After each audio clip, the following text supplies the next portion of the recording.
यक ज़माना सोहबत बाओलिया बेहतर सत्सालतात बेरिया हर के ख़ाहद हमनशीनी बाखुदा उनसीनत दर हुजूर औलिया। अल्लाह के वलियों के साथ में सोहबत 100 साल की बेरिया इबादत से बेहतर है। और वो जो चाहता है कि अल्लाह के वलियों के साथ में बैठे, उसे चाहिए कि अल्लाह के वलियों के तज़किरे किया करे, यानी उनकी सोहबत में बैठा करे। और वो जो खुदा के साथ हमनशीनी चाहता है, अल्लाह के वलियों के साथ में बैठे। हम एक ऐसे आस्थाने पर हाजिर हैं, सूफ़ियों की बारगाहों में, या सूफ़ियों की सोहबत अगर मैसर ना हो तो उनकी बारगाहों में जाकर के फ़ैज़ लिया जा सकता है। हज़रत सैयद मंसूर आरिफ बिल्ला रहमतुल्लाह अलैह सोपा शरीफ महाराष्ट्र में एक कस्बा है और उस कस्बे में हज़रत का मज़ार है। और उस आस्थाने पर इस वक्त हम हाजिर हैं, हाज़िरी दी है, सुकून मिला है। और उसके बाद हम हज़रत की तारीख़ जानने के बारे में हमने 2 ज़िम्मेदारों से यहाँ मालूम किया है। तो बताया कि सन 1280 में हज़रत सैयद मंसूर आरिफ बिल्ला रहमतुल्लाह अलैह यहाँ तशरीफ़ लाए थे। आने की क्या तारीख़ है, क्या वाक़या है और किस तरह से हज़रत मंसूर आरिफ बिल्ला का यहाँ क़याम हुआ है। सिलसिला चिश्तिया के बुज़ुर्ग हैं और इस मुल्क को, यानी हिंदुस्तान को, चिश्तियों का मुल्क कहा जाता है। इस मुल्क में चिश्ती सिलसिले के जो बुज़ुर्गान दीन हैं वो मेज़बान हैं, और बाकी तमाम सलासिल के बुज़ुर्ग हों, कादरी हों, नक्शबंदी हों, सोहरवर्दी हों, जो भी तमाम सलासिल के बुज़ुर्ग हैं वो मेहमान हैं। हज़रत गरीब नवाज़ से ये सिलसिला शुरू होता है और फिर हज़रत दक्कन में हज़रत ख्वाजा बंदा नवाज़ गेसू दराज, और बताते हैं कि ये हज़रत बंदा नवाज़ गेसू दराज रहमतुल्लाह अलैह के भांजे भी हैं। तो सबसे पहले तो ये बताएं कि तारीख़ क्या है इसकी, और तारीख़ बताने से पहले अपना नाम भी आप बता दें, चूँकि आप यहाँ खिदमत करते हैं, लोग आने वाले आपसे मुलाकात भी कर लें। जी, बिस्मिल्लाहिर्रहमानिर्रहीम। सबसे पहले तो मैं सरकार की शान में क्या कहूँ, मेरी औकात भी नहीं है, लेकिन ये बताना चाहूँगा कि सरकार सैयदना शाह मंसूर आरिफ बिल्ला रहमतुल्लाहि अलैह सरकार 1280 हिजरी में सरकार यहाँ पर तशरीफ़ फरमा हुए। तो सरकार के आने से पहले यहाँ पर पूरा जंगल सुनसान था, तो यहाँ पर आबादी ही नहीं थी। तो जैसे सरकार यहाँ पर तशरीफ़ लाए वैसे ही आबादी हुई। और उसके बाद में फिर सरकार का विसाल की तारीख़ है 1311 में सरकार विसाल फरमा गए। तो मतलब आने के बाद में तकरीबन 30-31 साल सरकार यहाँ पे मौजूद थे। उसके बाद में फिर लोग आते गए और आबादी बढ़ते गई यहाँ पे। तो यहाँ आने की वजह हज़रत की क्या थी, क्या आपको तारीख़ मिलती है? चुड़ैल के बारे में तज़किरा कर रहे थे आप। वो जो चुड़ैल वगैरह, डाकिन वगैरह थे कि वो गांव में किसी को आने देते नहीं थे, लोगों को ख़त्म कर देते थे, और कोई आया तभी मतलब वो ख़त्म हो जाता था। सही। इसके लिए सरकार को हुक्म हुआ यहाँ पर आने का। जी। और जैसे सरकार यहाँ तशरीफ़ लाए तो उसके बाद में फिर उनका ख़ात्मा हुआ। तो ये बहुत अहम तारीख़ है। और इसको अगर आप अजमेर शरीफ जोड़ करके देखेंगे तो अजमेर शरीफ में पृथ्वीराज चौहान की सत्ता को जब हज़रत गरीब नवाज़ की रूहानियत ने हिलाया था, तो उसने भी उस वक्त के सबसे बड़े जादूगर का मुकाबला हज़रत ख्वाजा गरीब नवाज़ रहमतुल्लाह अलैह से कराया था। जोगी जयपाल आसमान पे उड़ा, उसने पत्थरों की बारिश शुरू की। इधर हज़रत गरीब नवाज़ रहमतुल्लाह अलैह ने अपनी खड़ाओं को हुक्म दिया, खड़ाओं उसकी सर पर पड़ी, पीटती हुई ज़मीन पर लाई। हज़रत गरीब नवाज़ के कदमों में अब्दुल्ला बयाबानी बन करके वो गिरे, यानी उनको मुसलमान कर लिया गया। और आज भी उनका मज़ार अजमेर शरीफ में मौजूद है। और सेम सिचुएशन यही यहाँ इस मंसूर आरिफ बिल्ला रहमतुल्लाह अलैह के आस्थाने पर है कि जो अटैक कर रही थी चुड़ैल, यहाँ लोगों को आने नहीं देती थी, परेशान किया करती थी। हज़रत मंसूर आरिफ बिल्ला का मुकाबला उससे हुआ, उसने अटैक किए और लगातार उनकी पूरी गैंग थी अटैक करती रही, लेकिन हज़रत मंसूर आरिफ बिल्ला की रूहानियत के सामने वो टिक ना सकी। और उनकी जो सरदारनी थी उसका भी मज़ार यहाँ है, क्योंकि उसने तौबा कर ली थी और हज़रत मंसूर आरिफ बिल्ला रहमतुल्लाह अलैह ने उसकी तौबा को कबूल कर लिया था। तो बताने वालों ने बताया कि ये जो दरवाज़ा है उस दरवाज़े में उसकी मज़ार भी मौजूद है। तो वो खिदमत करने के लिए यहाँ पे मौजूद है, जिस तरह से अजमेर में अब्दुल्ला बयाबानी जो जोगी जयपाल हुआ करते थे वो मौजूद हैं। और ये सूफियों के करामात हैं। कब उर्स होता है हज़रत का? ये उर्स शरीफ 16 जिलकत को होता है, और ये जो मेला है तो 4 दिन चलता है।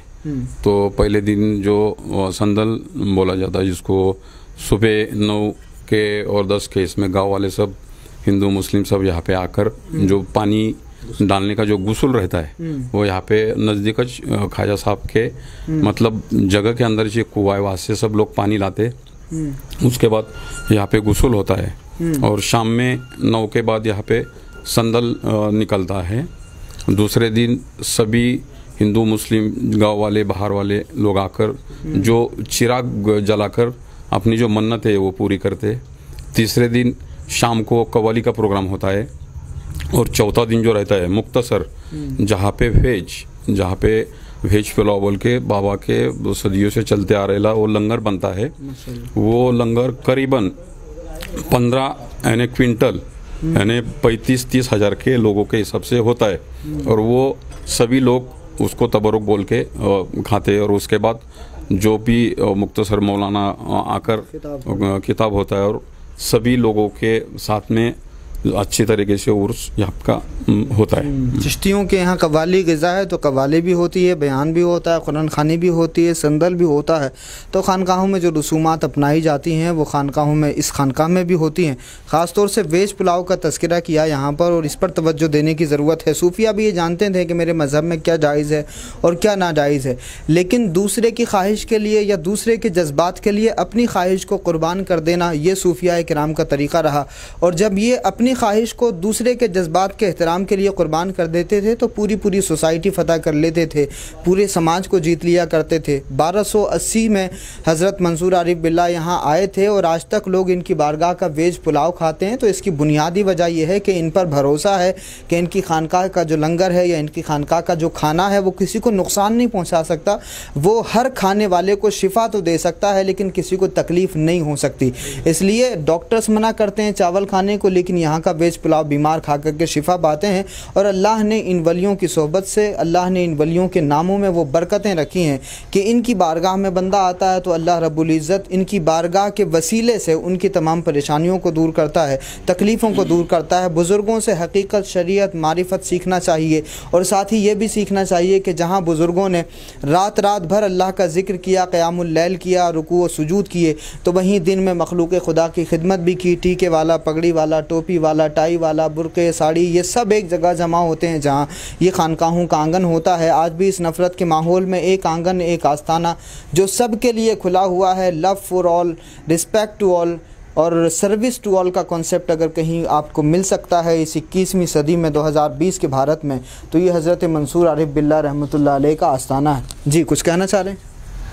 और जो है कि 1558 तकरीबन 1558 में अकबर बादशाह के दौर में सरकार का रोज़ा तामीर हुआ और 1658 में औरंगज़ेब बादशाह का यहाँ पे हाज़िरी देना हुआ।